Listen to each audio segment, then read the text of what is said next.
अस्सलाम वालेकुम व्यूअर्स, मैं हूँ Sitara Nayab and welcome to my channel mother's guide.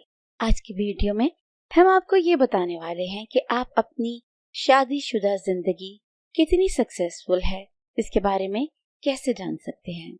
हर इंसान की शादीशुदा जिंदगी एक दूसरे से डिफरेंट होती है और उसका क्राइटेरिया भी डिफरेंट होता है कि वो किसको सक्सेसफुल मैरिज कहते हैं। लेकिन एक आम सादा अल्फाज में अगर मियाँ बीवी एक दूसरे के साथ कंफर्टेबल हैं, खुश हैं और उनकी लड़ाइयाँ झगड़े कम होते हैं तो ये एक सक्सेसफुल मैरिज की निशानी होती है।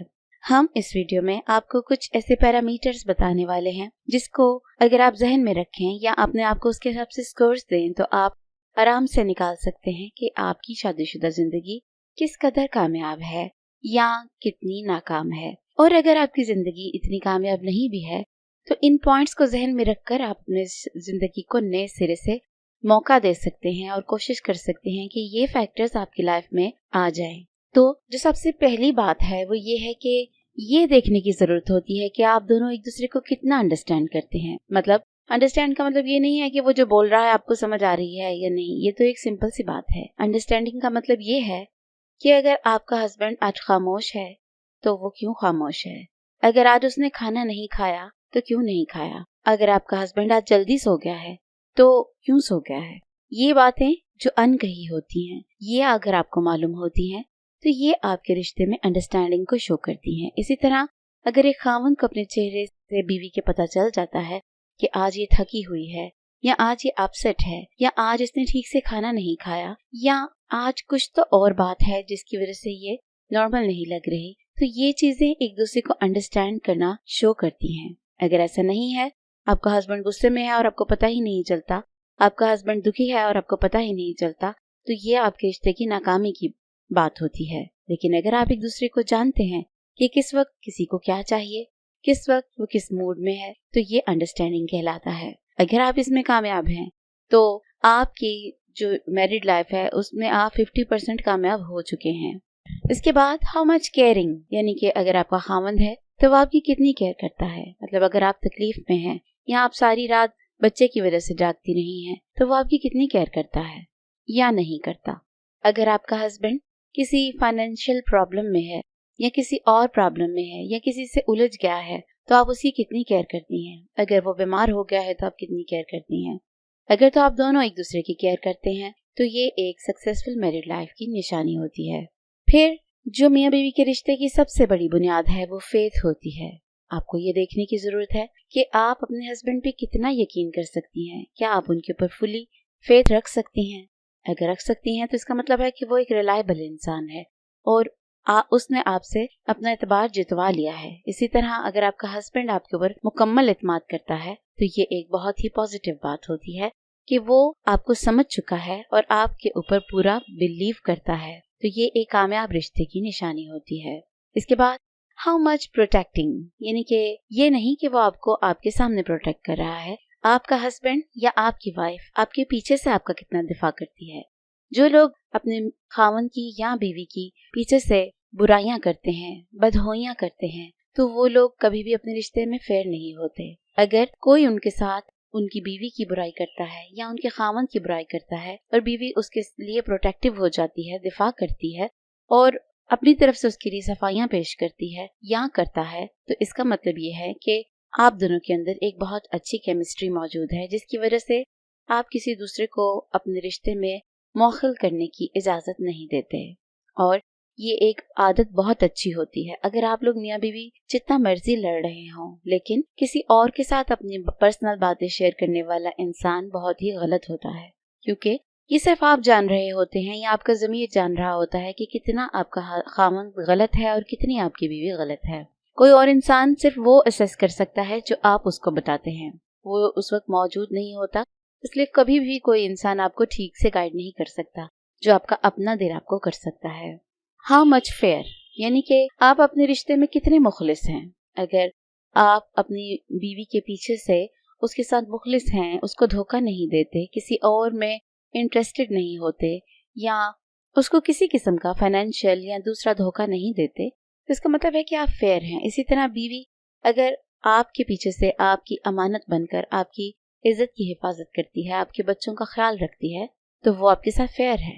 लेकिन अगर वो गैरों के साथ दोस्तियां करती है और बातें करती है और आपके बारे में गीबतें करती है, तो बेसिकली वो रह तो आपके साथ रही है मगर वो आपके साथ फेयर नहीं है। तो ये चीज, अगर आप दोनों एक दूसरे के साथ फेयर होते हैं तो आपका रिश्ता एक सक्सेसफुल रिश्ता बन जाता है। हाउ मच फॉरगिविंग, ये एक बहुत अहम पॉइंट है, क्योंकि इंसान दूसरों की गलतियां जल्दी माफ नहीं करता। इंसान ने 100 अच्छाइयां की हों लेकिन एक बुराई को लेकर बैठ जाता है, जबकि हमारे नबी ने भी यही फरमाया है कि अपनी बीवी से या अपने खामों से जब झगड़ा हो तो आप उसकी अच्छी बातें याद करें, उसकी अच्छाइयां याद करें, ना कि उसकी सिर्फ बुराइयां याद करें। जो वो आपके लिए ड्यूटीज देता या देती है वो भी आपके जहन में होनी चाहिए। इसलिए जब कोई इंसान गलती करता है तो आपके रिश्ते में इतनी लचक होनी चाहिए कि आप उसको माफ करें और माफ करके वाकई अपना दिल क्लियर करें। ये नहीं है कि मुंह से कह दिया कि मैंने माफ किया और दिल में आपने क्रोध रख लिया, खलिश रख ली, तो इस तरह से रिश्ता कामयाब नहीं होता। तो अगर आप एक दूसरे की गलती को माफ कर देते हैं तो आपका रिश्ता बहुत मजबूत रिश्ता है। हाउ मच कम्युनिकेशन, यानी कि आप दोनों किसी भी मामले के ऊपर कितनी आपस में बातचीत शेयर करते हैं, ये एक बहुत अहम पॉइंट होता है। क्योंकि बहुत से आदमी ऐसे होते हैं जो बाहर दोस्तों के साथ तो बातें शेयर करते हैं लेकिन बीवी के साथ शेयर करना या तो वो अपनी शान के खिलाफ समझते हैं या बीवी को इस अहल नहीं समझते, या वो कुछ बाय नेचर ऐसे होते हैं कि वो अपनी चीजें शेयर नहीं करते। ऐसे में बीवी को समझना बहुत मुश्किल हो जाता है कि आज मेरा हस्बैंड अपसेट क्यों है या आज मेरा हस्बैंड मुझसे ठीक से बात क्यों नहीं कर रहा। आपको कम्युनिकेशन करनी चाहिए। क्या हो जाएगा अगर आपके हस्बैंड ने काफी दिनों से मुंह बनाया हुआ है और आप अकेले बैठ बैठ के रो रही हैं, तो इससे अच्छा ये नहीं कि आप उससे आराम से पूछ लें। झगड़ने की जरूरत नहीं होती, कम्युनिकेशन का मतलब बातचीत होती है।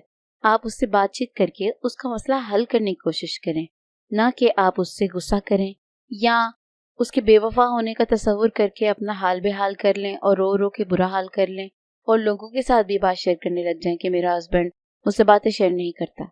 ये आपके ऊपर होना चाहिए कि आप उसको इतना कंफर्टेबल माहौल दें कि वो आपके साथ अपनी बातें शेयर कर सके।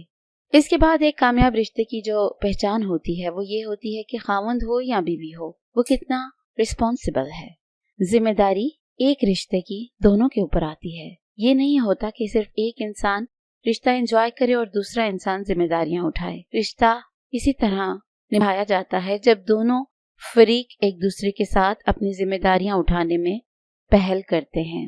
जिम्मेदारियां बच्चों की भी होती हैं, घर की भी होती हैं, फाइनेंस की भी होती हैं और एक दूसरे के मुतल्लिक बातचीत की भी होती हैं। मतलब अगर एक बीवी को हॉस्पिटल जाने की जरूरत है तो हस्बैंड को उससे आंखें नहीं बंद करनी चाहिए, या एक बीवी को अगर अपने मैके जाने की जरूरत है तो उसको ये अपनी जिम्मेदारी समझनी चाहिए कि मेरी बीवी ने मेरे साथ ही जाना है, वो मेरी जिम्मेदारी है। इसी तरह कोई औरत अगर अपने खावंद को नाश्ता बना के नहीं देती या उसके कपड़े नहीं प्रेस करके रखती या धोती नहीं है या उसकी सफाई का आराम का ख्याल नहीं रखती तो वो गैर जिम्मेदार है, क्योंकि ये उसकी जिम्मेदारियां हैं अपने खावंद के लिए। कि अगर उसका खावंद उसके लिए आराम का सामान मुहैया करता है तो उसको भी चाहिए कि वो अपनी जिम्मेदारियां अदा करे।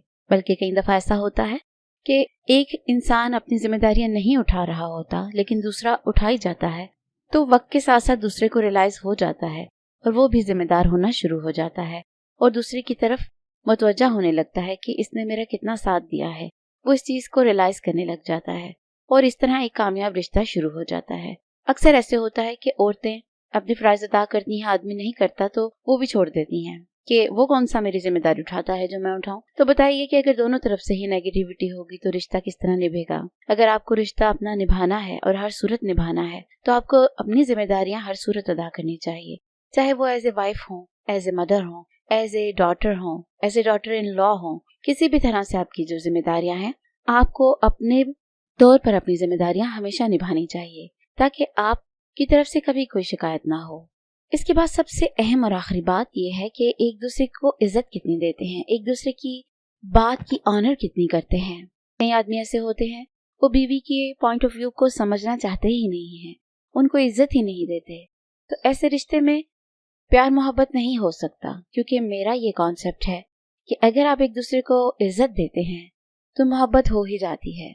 अगर आपकी शादी अरेंज्ड मैरिज है और आपने एक दूसरे को समझना है तो आप पहले एक दूसरे को इज्जत देना शुरू करें और ज़हन में ये फर्ज करें कि मेरा खावंद या मेरी बीवी मेरे लिए एक आइडियल पर्सन है और मैं इससे बहुत मोहब्बत करता या करती हूँ। फिर जो इंसान अपने महबूब के लिए हरकतें करता है, आप वो करना शुरू कर दें, उसी तरह केयर करना शुरू कर दें, उसी तरह उसके साथ कम्युनिकेट करें, उसको इजहार करें। आहिस्ता आहिस्ता उसके दिल में भी आपकी जगह बनना शुरू हो जाती है। जब आप दोनों ब्लैंक होते हैं, नए नए एक दूसरे से मिलते हैं, तो आप लोग को एक दूसरे के लिए थोड़ा सा सॉफ्ट कॉर्नर रखना पड़ता है ताकि आपकी जिंदगी शुरू हो सके। तो अपने इन पॉइंट्स को जहन में रखकर अपने रिश्ते का एनालिसिस कीजिए और मुझसे शेयर कीजिए कि आपने अपने रिश्ते को कितना कामयाब पाया है। अगर तो इसमें से ज्यादातर खूबियां पाई जाती हैं तो बाकियों को भी आप पूरी करने की कोशिश करें।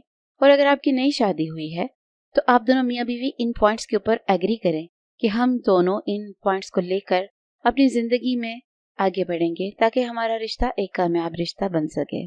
कई दफा ऐसा होता है कि आपकी शादी तो होती है मगर आपको समझाने वाला कोई नहीं होता। तो हमारी वीडियोस उन्हीं बहनों के लिए है जिनको समझाने वाला नहीं है कोई, तो वो हमारी वीडियो से गाइडेंस ले सकती हैं। इस वीडियो को नई शादीशुदा जोड़ों के साथ जरूर शेयर करें ताकि अगर वो पॉइंट्स को लेकर अपनी जिंदगी को संवारने की कोशिश करते हैं तो हमारी एफर्ट पूरी हो जाती है।